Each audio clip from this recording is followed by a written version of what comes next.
আমার ভালোবাসার মিষ্টি বন্ধুরা, তোমরা সবাই কেমন আছো? আমি জানি তোমরা এই গরমে একটুও ভালো নেই। তাই তোমাদের মনকে শীতল করতে আমি লামিয়া চলে এসেছি নতুন একটি মজাদার গল্প নিয়ে। আজকের গল্পটি শুনলেই তোমাদের পাইপ দিয়ে জল বের হয়ে যাবে। তাই গল্পটি শোনার আগে অবশ্যই হেডফোন ব্যবহার করো। আমি যাকে বিয়ে করেছিলাম, মানে আমার স্বামীর একটা 10 বছরের মামাতো ভাই ছিল। সেই 10 বছরের মামাতো ভাইটা আমার দিকে এক অন্যরকম দৃষ্টিতে তাকিয়ে থাকত, যেন আমার কাছে তার কিছু চাওয়া। কিন্তু একদিন হঠাৎ ছেলেটি বলল, আমাকে আপনি স্নান করিয়ে দিবেন। আমি ভাবলাম তার বয়স 10, সে নিজেই স্নান করতে পারে, কিন্তু আমাকে দিয়ে স্নান করাতে চায় কেন? ছেলেটি কান্না করে বলল, আমার মা থাকলে আমাকে ঠিকই স্নান করিয়ে দিত। তার কথা শুনে আমার কিছুটা তার প্রতি মায়া হলো। কিন্তু স্নান করাতে গিয়ে যে ঘটনাটা মাত্র 10 বছরের ছেলে আমার সাথে ঘটিয়েছিল তা শুনলে আপনার মাথা ঘুরে যাবে। তাহলে শুনুন, গল্পটি বলি। আমার নাম সবিতা, আমার স্বামীর নাম অলি। আমি কিছুদিন যাবৎ লক্ষ্য করছি, আমার রুমে প্রতি রাতে 10 বছরের একটা ছেলে আমার রুমে ঢুকে। সেই কম বয়সী ছেলেটি আমার সাথে কি করতে চায় এবং আমার কাছে কি চায়, কিন্তু আমি চোখ মেলে তাকাতেই আমি আর তাকে দেখতে পাই না। কিন্তু দরজা জানালা তো ভিতর থেকে লাগানো, তাহলে এই রুমে কিভাবে আসলো সে? ছেলেটি তখনও সেখানেই দাঁড়িয়ে আছে।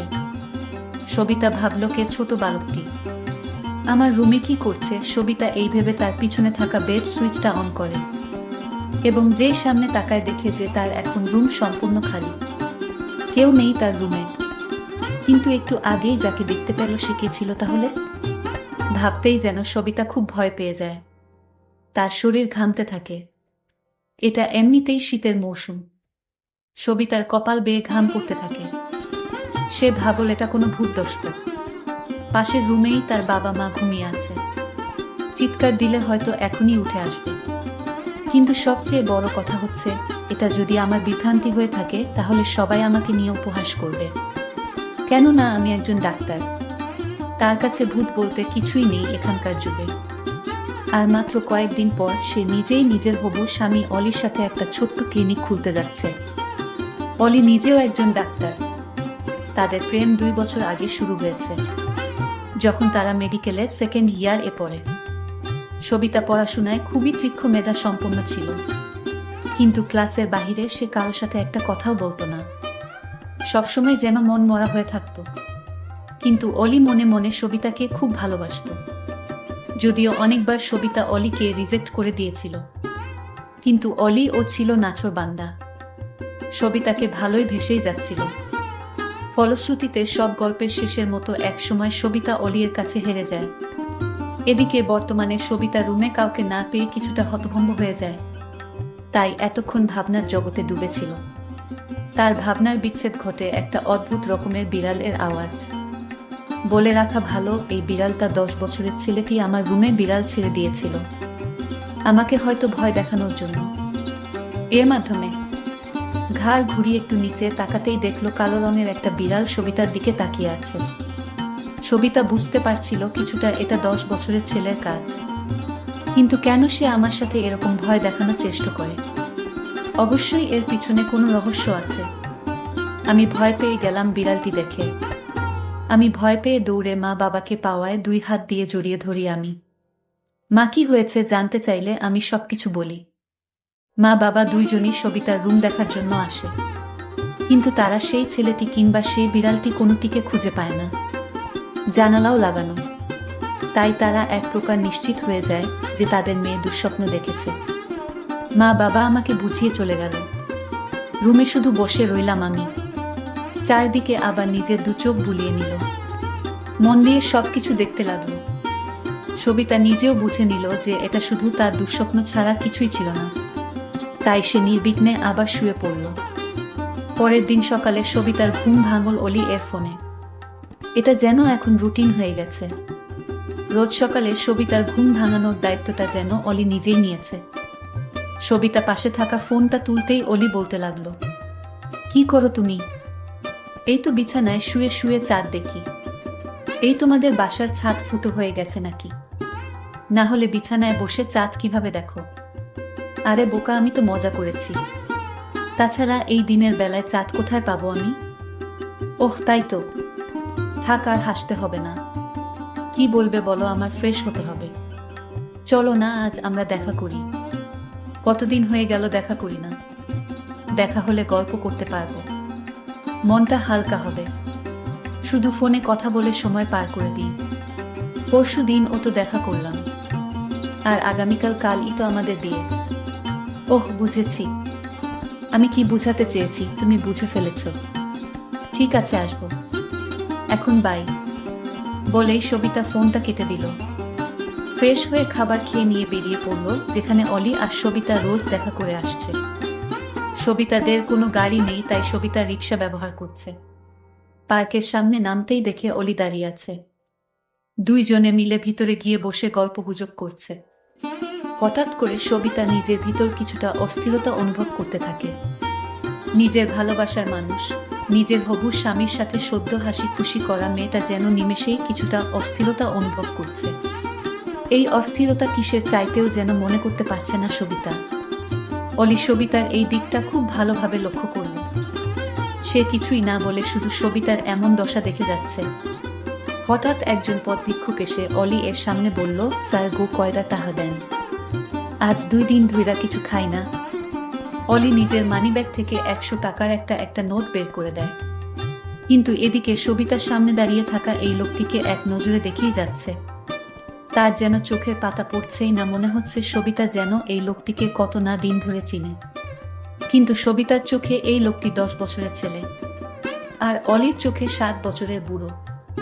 সবিতা দেখল ছেলেটি তাকে ইশারা করে বলছে, আজ রাত দেখা হবে তোমার সাথে এবং অনেক কথা আছে। সবিতা তার এই কথা শুনে আর সহ্য করতে না পেরে অজ্ঞান হয়ে যায় এবং অলি এর সামনেই মাটিতে লুটিয়ে পড়ে। অলি ভাবল হয়তো সামনে দাঁড়িয়ে থাকা ভিক্ষুককে দেখে ভয় পেয়ে গেছে, তাই অলি ভিক্ষুকটিকে চলে যেতে বলল। অলি তাড়াতাড়ি করে সবিতাকে তুলে নিজের গাড়িতে শুয়ালো। সবিতাদের বাড়িতে নিয়ে যেতেই নিজের মেয়েকে অজ্ঞান অবস্থায় দেখে সবিতার বাবা মা যেন খুবই চমকে গেল। কিন্তু অলি তাদের সান্ত্বনা দেওয়ার জন্য বলল যে সবিতা শুধুমাত্র ফ্রাস্ট্রেশন এ পড়ে জ্ঞান হারিয়েছে। এই বলে অলি নিজের বাসায় চলে গেল। কোনো না, আগামীকালই তাদের বিয়ে। অনেক প্রস্তুতি এখনো বাদ আছে। পরের দিন দুই পরিবারের মাঝে যেন খুশির পাহাড় নেমে আসে। আজ সবিতা আর অলির বিয়ে। বাহিরের সবাই অলি এর সাথে কথা বলছে, আর এদিকে ঘরের ভিতর সবিতা বসে আছে। রুমে কেউ নেই। যেখানে সবিতার সবচেয়ে বেশি খুশি হওয়ার কথা, সেখানে সবিতা কিছুটা মনমরা। ধীরে ধীরে বিয়ে খুব ভালোভাবে সুসম্পন্ন হলো। বউ সেজে অলির বাড়িতে প্রবেশ করল। অলির একটা মামাতো ভাই ছিল, তার বয়স 10 বছর, দেখতে অনেক সুন্দর। ছেলেটির নাম রবিন। অলির মামাতো ভাইয়ের মা বাবা ছোটবেলায় মারা যায়। তার আর আপন বলতে পৃথিবীতে কেউ ছিল না। আর তাই অলি তাকে নিজের বাড়িতে এনে স্কুলে ভর্তি করে দেয়। আর তখন থেকেই অলির মামাতো ভাই তাদের বাসায় থাকে। যাই হোক, আমি যেদিন অলির ঘরে বউ সেজে গেলাম, তখন দেখতে পেলাম 10 বছরের ছেলেটি রবিনকে। রবিনকে আমি দেখে অবাক হয়ে গেলাম। আমার রুমে যে ছেলেটিকে দেখতে পেতাম ঠিক রবিনের মতো। আমার মনে হচ্ছে এই ছেলেটি আমার রুমে যেত, কিন্তু কেন যেত তার মতলব আমি বুঝতে পারিনি। একদিন ঠিকই বুঝতে পেরেছিলাম, সেটা আবার অনেক কৌশলে। এই বিষয়টা পরে বলছি। আমি তখন ছেলেটিকে দেখে আমি তাকে ডাক দিলাম, রবিন তুমি আমার কাছে আসো, তোমার সাথে আমার কথা আছে। আমি ডাক দেওয়ার সাথে সাথেই সে আমার কাছে চলে আসলো। আমি তাকে জিজ্ঞেস করলাম, তুমি কতদিন ধরে এ বাড়িতে আছো? সে বলল, আমার বয়স যখন 5 তখন থেকেই আমি এ বাড়িতে আছি। তোমার মামাতো ভাই মানে অলির সাথে যে আমার প্রেম ছিল, সেটা তুমি কি জানতে? সে বলল, অলি ভাইয়ার আর তোমার যেদিন প্রথম সাক্ষাৎ করো এবং ভাইয়া যেদিন তোমার সাথে ফোন আলাপ করে, তখন আমি সব শুনতাম। তোমাদের প্রেম সম্পর্কে সব জানতাম আগে থেকেই। আমি তার কথা শুনে অবাক হয়ে গেছি। তাহলে কি এই ছেলেই আমার রুমে রাতে যেত? কিন্তু কেন যেত? এর কিছুই আমি জানতাম না। তবে কেন যেত এটা আমার জানতে হবে। কিছুদিন পরের কথা, আমি যখন বাথরুমে স্নান করতে যাই, তখন এই বাচ্চা ছেলেটিকে আমি বাথরুমে দেখতে পাই। আমি যেদিকেই যাই শুধু তাকেই দেখতে পাই। কেন সে আমাকে ফলো করে? আমার কাছে কি চায়? ছেলেটি আমার দিকে বাজে দৃষ্টিতে তাকিয়ে থাকত। আমি তাকে জিজ্ঞেস করলাম, তুমি এভাবে তাকিয়ে কি দেখছ? সে বলল, আমি কিছুই দেখি না, তবে তোমার প্রতি আমার কেন এত মায়া লাগে জানি না। আমার ইচ্ছা করে 24 ঘন্টা তোমার দিকে তাকিয়ে থাকি। আমি বললাম, কি বলছো তুমি, তোমার কি মাথা ঠিক আছে? সে বলল, আমার মাথা ঠিকই ঠিক আছে, তোমার মাথায় সমস্যা আছে। আমি তার প্রতিটি কথা শুনে আমার অবাক লাগতো। সে আমার সাথে অদ্ভুত অদ্ভুত কথা বলতো, যেটা বড় মানুষও বলতে পারতো না। বিয়ের প্রায় আমাদের 6 মাস হয়ে গেল। এদিকে আমার স্বামী আমাকে বলল, আমাদের একটা ক্লিনিক রেখেছিলাম, সেই বিষয়ে কথা বলতে বা কনফার্ম করতে তার ঢাকা যেতে হবে কিছুদিনের জন্য। পরের দিন আমার স্বামী চলে গেল ঢাকায়। আমি বাসায় একা, আমার শ্বশুর বাড়িতে ছিল শুধু। আমার শাশুড়ি মা অনেক আগেই মারা গিয়েছিল। তারপর রাতের খাবার খেয়ে আমি আমার রুমে ঘুমাতে গেলাম। রাতের মাঝামাঝি সময় আমার ঘরে আমি কারো হাঁটার শব্দ শুনতে পেলাম এবং আমি আমার নিজের বাড়িতে যে বিড়ালটা ছিল সেই বিড়ালটা আমার রুমে দেখতে পাইলাম। আমি ভয় পেয়ে কান্না করতে লাগলাম। হঠাৎ করে দরজাটা খুলে 10 বছরের ছেলেটি আমার কাছে এসে বলল, কি হয়েছে, আপনার কোনো সমস্যা হয়েছে কি আপনার? আমি বললাম, আমাদের বাড়িতে এই বিড়ালটাকে আমি দেখতে পেতাম, কিন্তু আজ দেখি আমার বাড়িতেও এই বিড়ালটা দেখতে পেলাম। আর তাছাড়া আরও একটি কথা হলো, তোমাকে আমি বলিনি এখনো। ঠিক তোমার মতো একটা ছেলেকে দেখতে পেতাম প্রতি রাতে, আমার রুমে কিভাবে আসতো আমি জানি না। তখন সে আমাকে বলল, এটা আপনার মনের ভুল, আপনি মনে হয় দুঃস্বপ্ন দেখেছেন। আমি বললাম, না, আমি এটা বাস্তবে দেখেছি। সে আমার কথা কিছুতেই বিশ্বাস করলো না। এরপরের দিন আমি স্নান করতে গেলাম, তখন ছেলেটি আমাকে বলল, আমার একটা কথা লাগবে। আমি বললাম, কি কথা? সে বলল, আমার মা আমাকে গোসল করিয়ে দিত, নিজ হাতে খেয়ে দিত। আমি আজ 4 বছর যাবৎ সেই স্নেহ থেকে বঞ্চিত। তাই যদি আপনি কিছু মনে না করলে আমাকে আপনি স্নান করিয়ে দিবেন এবং নিজ হাতে ভাতও খাওয়াইয়া দিবেন। আমি তার কথা শুনে অবাক হয়ে গেছি। আমি তখন তাকে সান্ত্বনা দিয়ে বললাম, আরে বোকা, তখন তো তুমি ছোট ছিলে, আর এখন তো তুমি বড় হয়েছ। এখন তুমি নিজে নিজে স্নান করতে শিখেছ, নিজ হাতে খাইতে শিখেছ। এখন তো তুমি বড় হয়েছ। আমার কাছে তার এই চাওয়াটা আমার কাছে যেন অদ্ভুত লাগলো। সে নিজেই পারে স্নান করতে, কিন্তু আমাকে বলছে স্নান করিয়ে দিতে। সে বলল, কোনো কিছু বলছো না যে আমি তাকে বলেছিলাম? আমি বলেছিলাম, তুমি আমার ছেলে না, আর তাই আমি তোমাকে স্নান করিয়ে দিতে পারবো না। হঠাৎ লক্ষ্য করলাম ছেলেটির চোখ দিয়ে পানি জল জল করে পড়ছে, কান্না করছে, আর আমাকে বলতে লাগলো, বড়দের কাছ থেকে শুনেছি ভাবি হচ্ছে মায়ের সমতুল্য। তাহলে তুমি আমাকে কেন স্নান করাতে পারবে না আর নিজ হাতে ভাত খাওয়াতে পারবে না? আমি তার কথা শুনে বারবার অবাক হচ্ছি। বলে কি ছেলেটা? আমি তাকে বলছি, ঠিক আছে, আমি তোমার সব কথা শুনবো, তার আগে তোমার এক সত্যি কথা বলতে হবে। সে বলল, আমি কোনোদিন কারোর সাথে মিথ্যা কথা বলিনি আর বলবো না। আপনি বলেন, কি বলবেন? তখন আমি তাকে জিজ্ঞেস করেছিলাম, আমার বাড়িতে রাতে তুমি কি আমার ঘরে এই বিড়ালটি ছেড়ে দিতে এবং তুমি কি আমার রুমে যেতে? তখন সে বলল, আমিই যেতাম। তার এই কথাটা শোনার পর আমার সারা শরীর ভয়ে কাঁপতে লাগলো। মাত্র 10 বছরের ছেলেটি কিভাবে আমার রুমে গেল? আমি তাকে আবার জিজ্ঞেস করলাম, কেন যেতে আমাদের বাড়িতে? তখন সে বলল, আগে আমাকে স্নান করিয়ে দাও, তারপর বলছি। তার আগে আমি কিছুই বলবো না। তার একটাই কথা, তাকে স্নান করিয়ে দিতে হবে। আমি তাকে সন্দেহ করতে লাগলাম আর ভয়ও করতাম, কারণ তার যে কোনো উদ্দেশ্য আছে। আমি মনে মনে একটা সিদ্ধান্ত নিলাম তাকে পরীক্ষা করার জন্য। আমি তার মনের উদ্দেশ্যটা জানার জন্য আমি তাকে স্নান করাতে রাজি হলাম। আমি তাকে স্নান করাতে নিয়ে গেলাম।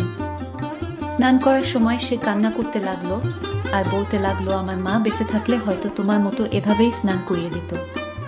10 বছরের সেই ছেলের কথা শুনে আমি অবাক হতাম।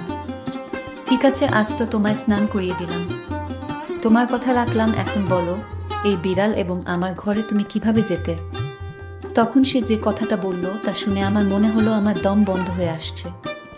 সে বলল, আমার মা মারা যাওয়ার পর আমি আমার মায়ের জন্য কান্না করতাম। আমি আমার মাকে কিছুতেই ভুলতে পারতাম না।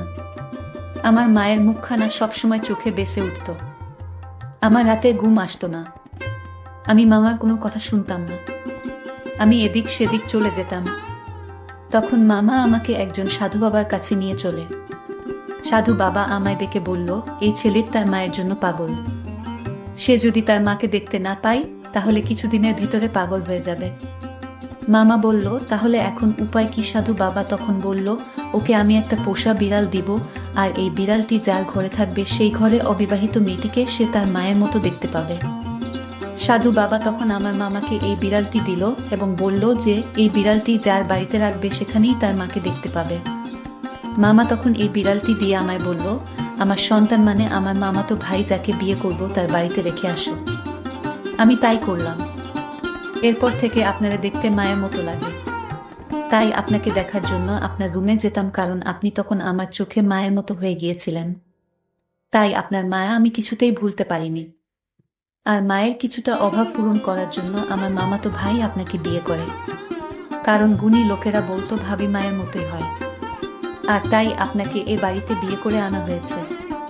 হয়তো এই সম্পূর্ণ প্ল্যান মামার ছিল, শুধু আমাকে ভালো রাখার জন্য। আমি তার কথা শুনে অবাক হয়ে গেলাম এবং তাকে আমি মায়ের মতো স্নেহ করা শুরু করলাম। বন্ধুরা, গল্পটি কেমন লাগলো তা কমেন্ট করে জানাতে ভুলবেন না। সবাই ভালো থাকবেন, ধন্যবাদ। বন্ধুরা, আমি লামিয়া অনেক কষ্ট করে তোমাদের জন্য ভিডিও বানাই। আর পরবর্তী গল্পে আমি আমার ইমো নাম্বার দিব এবং তোমরা সবাই আমার সাথে ভিডিও কলে কথা বলতে পারবা। শুধুমাত্র যারা আমার চ্যানেলটিকে সাবস্ক্রাইব করবে আমি তাদের সাথে ভিডিও কলে কথা বলবো।